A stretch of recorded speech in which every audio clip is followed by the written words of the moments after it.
촬영에 합의했든 안 했든 성적 촬영물을 당사자 동의 없이 유포하는 것은 모두 범죄입니다. 그런데 설사 처벌을 한다 해도 피해자에겐 더 큰 문제가 남습니다. 피해자가 이미 온라인에 유포된 불법 촬영물을 찾아서 1개, 2개를 지워도 그 사이에 10개, 20개로 퍼지는 겁니다. 그렇게 피해자의 고통이 커지는 만큼 악성, 음성적 불법 촬영물 유통은 산업화로 불릴 만큼 커진 게 현실입니다. MBC 탐사보도팀이 이런 불법 유통의 피해를 지금도 겪고 있는 한 여성의 고통과 이런 유통에 가담했던 한 남성의 고백을 들었습니다. 윤정혜 기자입니다. A씨는 오늘도 인터넷 검색창에 자신의 이름을 검색하며 하루를 시작합니다. 석 달 전 누군가로부터 인터넷에서 당신의 누드 사진을 봤다는 이메일을 받은 뒤 반복되는 일상입니다. 5년 전 사진작가가 모델을 구한다고 해 절대 유출되지 않는다는 서약서를 받고 촬영했던 사진들입니다. 사람이 이래서 자살을 한가? 별 생각이 다 들더라고요. 그리고 누군가 나를 알아보지 않을까. 유포한 사람은 분명히 따로 있는데 피해자인 제가 죄인이 되더라고요. 한번 유출된 사진들은 SNS, 성인 사이트 가릴 것 없이 본물 터지듯 번져나갔습니다. 이건 다운로드 횟수예요? 2,545회? 그렇죠. 그리고 이 뷰를 본 사람만 15,700명인 거고 다운은 이만큼 받은 거고.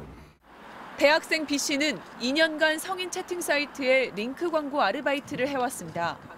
자신의 SNS 계정에 음란물을 올린 뒤 이걸 보러 오는 사람들이 성인 사이트로 연결되도록 주소를 올리는 일이었습니다. 클릭 수나 가입자 수에 따라 돈을 받았는데 2년 동안 5천만 원 넘게 벌었습니다. 마음만 먹으면 의외로 간단한 일이었습니다. 사이트에 그냥 간단히 회원가입하고 뭐 주민등록번호랑 계좌번호만 있으면은 바로 누구나 시작할 수 있어요. 뭐 음란물을 올리고 그 밑에 그 홍보용 댓글을 단다든지. 한쪽에선 올리고 한쪽에선 찾아내 지우고. 하지만 속도는 하늘과 땅 차이.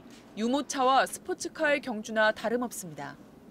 재유포 속도가 그보다 훨씬 빠르기 때문에 이거는 그냥 뭐 계란으로 바위치는 그런 정도고 그때그때 계속해서 고발을 해야 할 거고 네, 무한 반복이라고 보시면 되세요.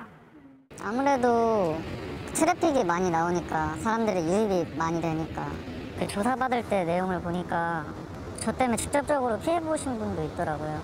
거기에 그 리벤지 포르노가 있었나 봐요. 그것도 너무 좀 죄송스럽고.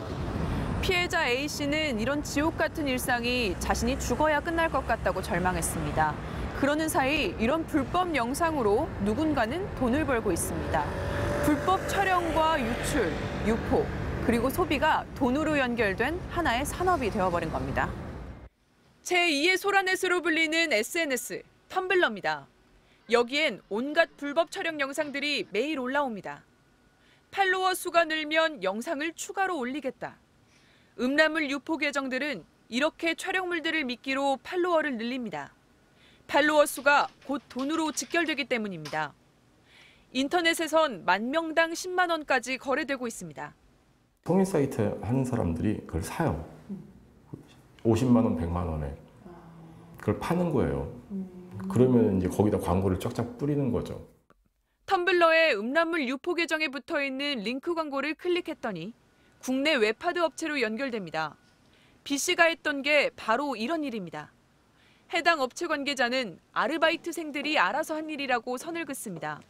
파트너들이 이제 자기들이 좀 트래픽을 많이 풀기 위해서 텀블러 쪽에다가 그 링크를 거는 거죠. 어디에다 링크를 거는지는 저희가 통제를 못하니까요. B씨의 이야기는 다릅니다. 누가 어디에 광고 링크를 올리는지 업체도 다 알고 있다는 겁니다. 제가 5천만 원을 벌면 업체는 1억 이상의 수익이 나는 그런 구조로 되어 있어요. 다 알아요. 심지어 뭐 몇 시, 몇 분, 몇 초에 어떤 IP에서 접속을 했고 어떤 URL로 접속을 했고 그것까지도 다 알고 있어요. 시민단체들은 불법 영상의 생산은 물론 유통에 돈줄을 긋는 대책이 시급하다고 말합니다. 그것이 돈이 되고 혹은 욕망이 된다라는 것을 더 이상 학습하고 문화화하지 못하게 하는 거죠. 불법 영상 유포에 기대어 광고 효과를 누리고 사실상 시장을 키워온 업체들에게 이제는 직접적인 규제가 필요하다는 지적이 그래서 나오고 있습니다. MBC 뉴스 윤정혜입니다.